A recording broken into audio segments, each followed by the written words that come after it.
ఈ మనిషిపై చెప్పు పడుతుంది. అతను వెనక్కి తిరిగి చూస్తే అక్కడ చెప్పు ఉంటుంది. అప్పుడు ఆ మనిషి ఈ చెప్పు ఎక్కడి నుండి వచ్చింది అని అనుకుంటూ పైకి చూసి ఈ అబ్బాయి ఎవరు అని అడుగుతాడు. అంతలోనే అక్కడికి ఒక ఆంటీ వచ్చి దొంగ దొంగ ఈ అబ్బాయి దొంగ అని అరుస్తుంది.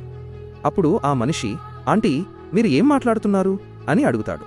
దానికి ఆంటీ నేను నిజమే చెబుతున్నాను, ఈ అబ్బాయి దొంగే అని అంటూ చెప్పుతో ఆ అబ్బాయిని కొడుతుంది.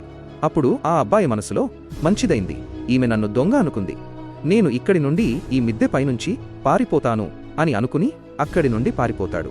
అప్పుడు ఆ మనిషి ఆంటీ మీకు ఖచ్చితంగా తెలుసా ఆ అబ్బాయి దొంగేనని అని అడుగుతాడు.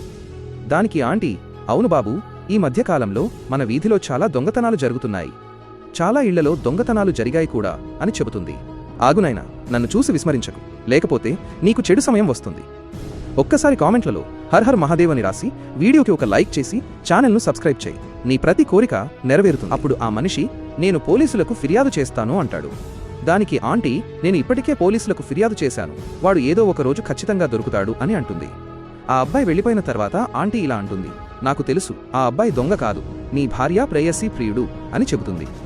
ఇంకా ఇలా అంటుంది, నేను కూడా నా యవ్వనంలో ఇలాంటి తప్పులే చేశాను, కానీ నా భర్తకు నా అఫైర్ గురించి తెలిసినప్పుడు ఆ అబ్బాయి భయపడి నన్ను వదిలేసి పారిపోయాడు. అప్పుడు నాకు అర్థమైంది ఎవరికోసమైతే నేను నా భర్తను మోసం చేశానో వాడు ఎలాంటివాడో అని అంటుంది.